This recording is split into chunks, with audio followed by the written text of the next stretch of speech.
हम लोग अभी तक सीखे, अभी तक मतलब शेयर कैपिटल तो कर ही लिए, कैपिटल रिडक्शन। शेयर सरेंडर में हम तुमको सबसे पहले बोले थे कि भीख मांगने का स्टाइल क्या हो जाएगा, चेंज हो जाएगा।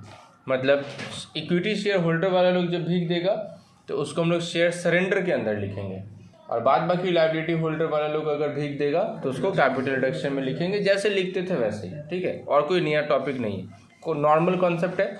बस याद रखना इक्विटी शेयर होल्डर वाला लोग जो भीख दिया वो किस में है, शेयर सरेंडर, और बाद बाकी लायबिलिटी होल्डर वाला लोग जो दिया है वो किसके अंदर है, कैपिटल रिडक्शन। हम लोग क्या सीखे थे कि कैपिटल रिडक्शन में अगर कोई बैलेंस बच जाता है तो वो कहाँ ट्रांसफर हो जाता है, कैपिटल रिडक्शन में अगर कोई बैलेंस बचता है तो कहाँ ट्रांसफर होता है, कैपिटल रिजर्व में, कैपिटल रिजर्व में। अब अभी भी वही कॉन्सेप्ट है, लेकिन क्या करेंगे, पहले ना शेयर सरेंडर का कटोरा का हिसाब लगाएंगे। शेयर सरेंडर के कटोरा में अगर कुछ बैलेंस है तो वो वाला बैलेंस कहाँ डालेंगे, पहले कैपिटल रिडक्शन के कटोरा में डालेंगे, फिर इसका बैलेंस जो बचेगा वो हम लोग कहाँ डालेंगे, कैपिटल रिजर्व में। ठीक है, कैपिटल रिजर्व में डालेंगे। बस इतना ही तो कंसेप्ट था। हाँ हाँ, चलो स्टार्ट करते हैं। क्वेश्चन नंबर 8, लास्ट क्लास में वीडियो में 7 नंबर किए थे, अभी क्वेश्चन नंबर 8 देखो। The position of Sunset Limited as on 31st March 2006 was as follow: 50,000 equity shares है, फिर प्रेफरेंस शेयर्स है, preference dividend in area not shown in balance sheet है, क्रेडिटर है, प्लांट एंड मशीनरी है, other current asset है। सबसे पहला बात मेरा इस क्वेश्चन में क्या है, अपने को बैलेंस शीट बना के नहीं दिया हुआ है। ठीक है, जब भी क्वेश्चन में याद करो हम लोग क्या बोले थे, इंटरनल रिकंस्ट्रक्शन हम लोग क्यों करते हैं, बताओ इंटरनल रिकंस्ट्रक्शन हम लोग क्यों करते हैं, बैलेंस शीट बनाने के लिए। जो बैलेंस शीट नहीं बनता है क्यों बनाते हैं इंटरनल रिकंस्ट्रक्शन, प्रॉफिट लॉस, और कंपनी लॉस में चल रहा है तो प्रॉफिट में करने के लिए इंटरनल रिकंस्ट्रक्शन क्यों करते हैं, जितना भी अपना फालतू का एसेट्स हैं उसको राइट ऑफ करने के लिए, और जो फालतू का लॉस हम लोग इतना दिन से कर रहे हैं उसको राइट ऑफ करने के लिए हम लोग इंटरनल रिकंस्ट्रक्शन करते हैं, जब बुरा हालत में चलते रहता है तब। अब यहाँ पे देखो, क्या तुमको मालूम है क्वेश्चन में कि कितना का लॉस है, क्वेश्चन में तो बोला ही नहीं है। क्वेश्चन में देखो, नहीं है ना, क्वेश्चन में देखो, क्वेश्चन में 8 में क्या तुमको मालूम है कि कंपनी का कितना लॉस हो रहा है, क्वेश्चन में ऐसा कुछ बोला है, नहीं बोला है। अगर क्वेश्चन में नहीं बोला है तो हम लोग क्या करेंगे, सबसे पहले एक बैलेंस शीट बनाएंगे और टी फॉर्मेट में। ये हमारा वर्किंग नोट है, 120 पता नहीं हमको, 120 बैलेंस शीट, एक वर्किंग नोट का बैलेंस शीट बनाएंगे, टी फॉर्मेट में ही बनाएंगे क्योंकि ये मेरा वर्किंग नोट है। और जस्ट इस बैलेंस शीट से हमको ये पता चलेगा कि पीएल का कितना बैलेंस रहेगा जो मुझे राइट ऑफ करना है। देखो क्वेश्चन में सबसे पहले क्या बोला, इक्विटी शेयर कैपिटल है। क्वेश्चन में देखो सबसे पहले कितना शेयर्स है, 50,000 शेयर्स है 100 रुपया करके, यानी कि equity share capital, equity share capital है 50,000 शेयर्स है और 100 रुपया करके at the rate of 100 each. तो ये कितना हो गया है, 50 लाख, 50 लाख। उसके बाद मेरा क्वेश्चन बोला है 25,000 प्रेफरेंस शेयर्स है, तो preference share capital, preference share capital 25,000 preference shares है 100 रुपया करके, तो 25,000 प्रेफरेंस शेयर्स है 100 रुपया करके, तो ये कितना हो गया, 25 लाख। उसके बाद प्रेफरेंस शेयर डिविडेंड के पास देखो क्या बोला, in arrear not shown in the balance sheet, तो not shown in the balance sheet, तो बैलेंस शीट में हम लोग रिकॉर्ड भी नहीं करेंगे, छोड़ दो। उसके बाद देखो क्या है, क्रेडिटर, तो क्रेडिटर तो मेरा कहाँ जाता है, लायबिलिटी साइड में क्रेडिटर, अगर मैं देता तब रिकॉर्ड करता था। हाँ 12,50,000, 12,50,000। उसके बाद देखो क्या है, प्लांट एंड मशीनरी, तो ये तो एसेट में जाएगा, प्लांट एंड मशीनरी 50 लाख। उसके बाद है अदर करेंट एसेट, तो करेंट एसेट 16,25,000, 16,25,000। दोनों साथ टैली करो, देखो टैली नहीं होना चाहिए। 50, 25, 75 और 12, 87,50,000। और इस साइड का भी हम लोग लिखेंगे 87,50,000। बैलेंस इन फिगर देखो कितना बचता है। बैलेंस इन फिगर निकालो तो फटाफट कि कितना बचेगा। देखो तो 87,50,000 माइनस 50 लाख माइनस 16,25,000, 21,25,000। तो ये जो बच रहा है ये इसको बोला जाएगा पीएल अकाउंट, 21,25,000। देखो यहाँ तक अगर किसी को कोई दिक्कत है तो बताओ। जनरेटी का फॉर्मेट डाल लो फटाफट, जनरेटी का फॉर्मेट डाल लो, फिर हम जनरेटी स्टार्ट करते हैं। देखो सबसे पहले क्या बोल रहा है, plant and machinery and other current asset. तो ये तो एसेट का काम तो हम लोग बाद में करते हैं, सबसे लास्ट में करते हैं, छोड़ दो। आगे देखो, द इक्विटी शेयर्स वेर सब divided into shares of ₹5 each. जो 10 रुपये का शेयर्स, मतलब जो 100 रुपये का शेयर्स था वो कितना रुपये का बन जाएगा, 5 रुपये का। और 80% ऑफ दिस शेयर्स वे आर सरेंडर। और तो ये तो इक्विटी शेयर होल्डर वाला लोग है, ये तो शेयर सरेंडर वाला कटोरा में जाएगा। ठीक है, पहले फेस वैल्यू चेंज करते हैं। चलो पहले 100 रुपये वाला शेयर्स को 5 रुपया करते हैं। सबसे पहले लिखेंगे equity share capital account debit, equity share capital account debit, bracket में हम लिखें 100, पुराना 100 था, अमाउंट में 50 लाख, अमाउंट में 50 lakh, to equity share capital, to equity share capital account, bracket में लिखो 5, फेस वैल्यू चेंज होकर कितना बन गया 5, अमाउंट उतना ही रहेगा 50 लाख। अब इसका 80% हम लोग क्या कर देंगे, शेयर सरेंडर में ट्रांसफर करेंगे। पहले फेस वैल्यू चेंज किए, अब शेयर सरेंडर में ट्रांसफर करो। Equity share capital account debit, equity share capital account debit, 50 lakh का 80% 40 lakh, equity share capital account debit, to share surrendered, to share surrendered 40 lakh, equity share capital account debit, to share surrendered 40 lakh. तो ये तो हो गया number B का entry. Number C में चलते हैं। Preference share holder claim was reduce by 50% and in consideration they were allotted shares out of share surrender account amounting to ₹6,25,000। क्या बोला, preference share holder claim was reduced by 50%। Claim बोला 50 claim. देखो तो preference share holder का claim total कितना है, 25 लाख तो share है, और एक तो प्रेफरेंस शेयर का, प्रेफरेंस वाला लोगों का डिविडेंड भी तो है। कितना का डिविडेंड है, 4,50,000। मतलब टोटल कितना बनता है प्रेफरेंस शेयर वाला लोगों का, 29,50,000। लेकिन 25 लाख क्या है, रिकॉर्डेड है, और 4,50,000 क्या है, अनरिकॉर्डेड है। पहले हम रिकॉर्डेड का बात करते हैं। चलो अच्छा, ये लोग सरेंडर कर रहा है या सीधा क्लेम छोड़ दे रहा है, बोला है सरेंडर।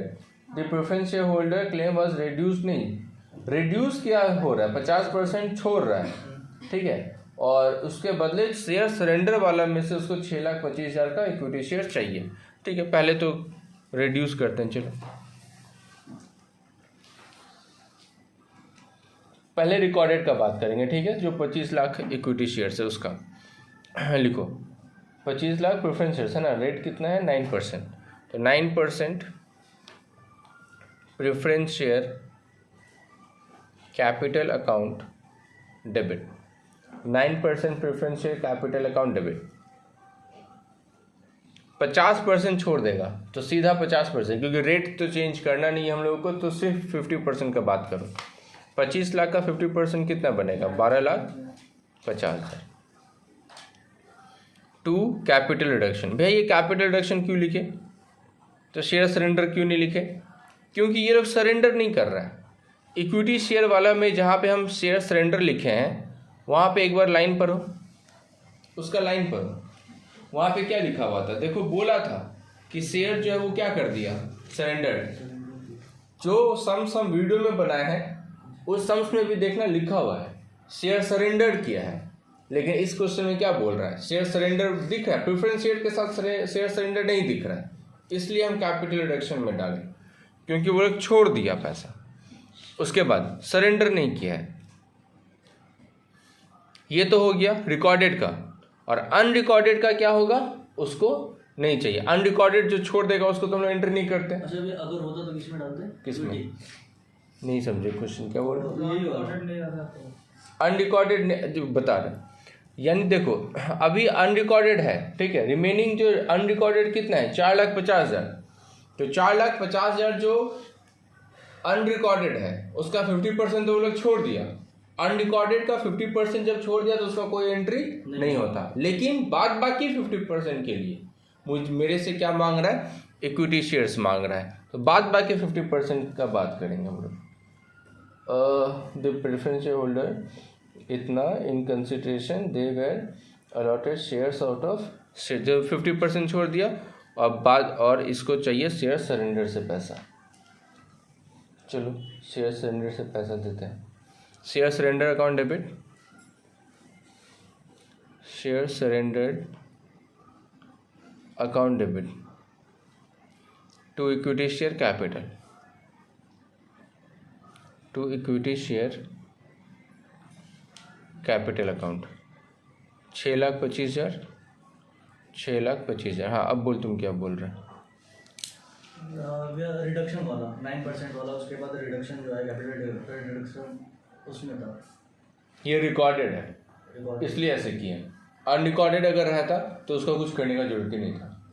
अनरिकॉर्डेड लायबिलिटी का अगर कुछ पार्ट छोड़ देता है ना तो उसका कोई एंट्री करने का जरूरत नहीं होता। अनरिकॉर्डेड में से अगर कुछ पेमेंट करना पड़ता है तो उसका एंट्री करते हैं, और उसका एंट्री होता है capital reduction account debit to bank. अच्छा, इसका जो बाद बाकी का जो क्लेम है उसका हम लोग को एंट्री करने की जरूरत ही नहीं है। क्यों नहीं जरूरत है? क्योंकि वो रिकॉर्डेड है। उसके बाद देखो क्या, the creditor agree to reduce their claim by 7,50,000, 1/3 of which was satisfied by the issue of equity share out of those shares surrendered. चलो, the creditor agreed to reduce their claim by 7,50,000 और 1/3 of which, ठीक है, पहले तो 7,50,000 रुपया छोड़ेगा तो creditor तो अदर लाइबिलिटी है, तो ये लोग जो भी पैसा छोड़ेगा वो कैपिटल रिडक्शन में जाएगा। तो creditor account debit, creditor account debit to capital reduction, creditor account debit to capital reduction account 7,50,000, 7,50,000।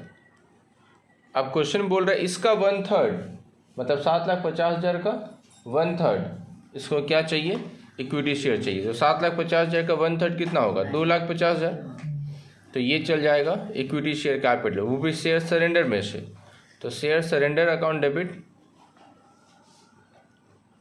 Share surrender account debit to equity share capital account, to equity share capital account 2,50,000, 2,50,000, 2,50,000, 2,50,000।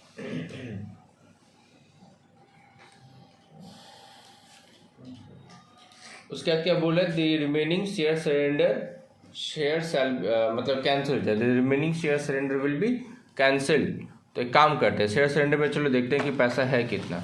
देखो तो सबसे पहले share surrender में आया कितना था, यहाँ पे 40 लाख, 40 लाख में से यहाँ पे निकला कितना था, 6,25,000, और यहाँ पे कितना निकला 2,50,000। तो देखो बचा कितना,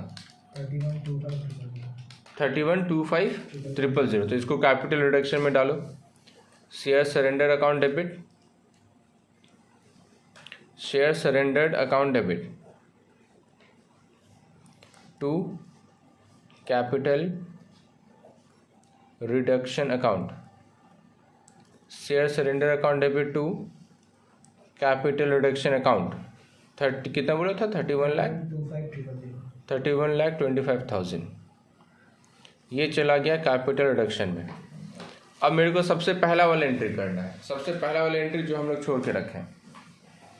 सबसे पहला वाला एंट्री में चलो देखो तो एसेट्स को कितना से राइट ऑफ करने बोला था? Plant and machinery and other current assets revalued at, plant and machinery बोला 30 लाख है। प्लांट एंड मशीनरी देखो तो पहले कितना था? 50 लाख। अभी कितना हो गया? 30 लाख। तो कितना से घट गया? 20 लाख से। तो हम लिख रहे हैं capital reduction account debit, capital reduction account debit to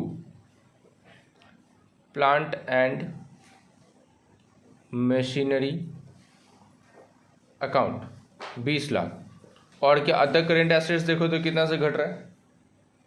other current asset कितना से घटा? 12,50,000 का हो गया है और पहले था 16,25,000। तो कितना से घटा? लिख दो।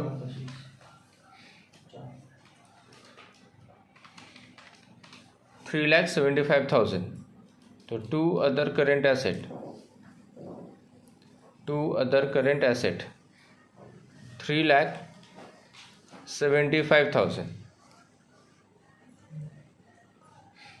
उसके बाद प्रॉफिट एंड लॉस अकाउंट हम लोग किए थे ना, profit and loss account right of होगा तो 2PL अकाउंट देखो, 2PL अकाउंट हम लोग का कितना आया था? 21,25,000। तो 21,25,000। अब देखो प्लस करके मेरे को कैपिटल रिडक्शन में कितना चाहिए? कम से कम 20 लाख प्लांट एंड मशीनरी के लिए, 3,75,000 अदर करेंट एसेट के लिए और 21,25,000 चाहिए PL के लिए। टोटल 45 लाख रुपया होना चाहिए। अब देखते कि कैपिटल रिडक्शन में है कितना, कैपिटल रिडक्शन में है कितना वो देखते हैं। सबसे पहले कैपिटल रिडक्शन में यहाँ पे आया था 12,50,000, ठीक है। सबसे पहला कैपिटल रिडक्शन में आया था 12,50,000। उसके बाद देखो कहाँ पे आया था? 7.5 लाख। तो 7,50,000। उसके बाद देखो कहाँ आया था? 31,25,000। उसके बाद देखो कहाँ आया था? और नहीं आया था। तो टोटल कितना है? 51,25,000। लेकिन चाहिए कितना हम लोग को? सिर्फ 45 लाख। तो ठीक ही है, यहाँ पे लिख दिया हम 45 लाख। अब बच रहा है तो बैलेंस कितना बच रहा है? 6,25,000। तो ये कैपिटलिज्म में जाएगा, ये कैपिटलिज्म में चल जाएगा। Capital reduction account debit, capital reduction account debit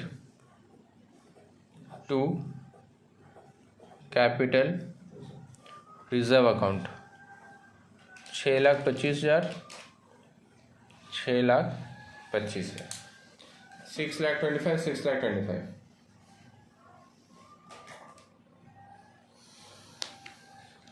ठीक है, ये तो हो गया जेनेरेटी का। अब बात आता है बैलेंस शीट। लो 10 कितना 5 मिनट में हो जाएगा, तो 5 मिनट दिए बैलेंस शीट बनाओ। क्वेश्चन में देखो इक्विटी शेयर कैपिटल तुम्हारे पास था कितना? सबसे पहले 50 लाख था, तो उसमें से कितना से घट गया था? 40 लाख से। तो कितना बचा? 10 लाख। जेनेरेटी पे रहना, 10 लाख का बचा। तो अब यहाँ पे देखो, उसके बाद देखो टू इक्विटी शेयर कैपिटल, देखो कहाँ है? टू इक्विटी शेयर कैपिटल सबसे पहले 6,25,000। तो कितना हो? 16,25,000। उसके बाद टू इक्विटी शेयर कैपिटल देखो 2,50,000, यानी 18,75,000, 18,75,000। बैलेंस शीट जब बनाओगे तो इक्विटी शेयर कैपिटल 18,75,000 होगा। प्रेफरेंस शेयर कैपिटल कितना होगा? प्रेफरेंस शेयर कैपिटल था कितना का? 25 लाख का, जिसमें से वो लोग आधा छोड़ दिया, 12.5 लाख हो गया। और प्रेफरेंस शेयर कैपिटल को लेके आगे कुछ बोला है? टू प्रेफरेंस शेयर कैपिटल कहीं दिख रहा है? जो उसका एरियर ऑफ प्रेफरेंस डिविडेंड था वो तो अनरिकॉर्डेड था, उसका तो बात ही नहीं करना है। तो 12,50,000 होगा प्रेफरेंस शेयर कैपिटल। अब तो बैलेंस शीट बन जाएगा।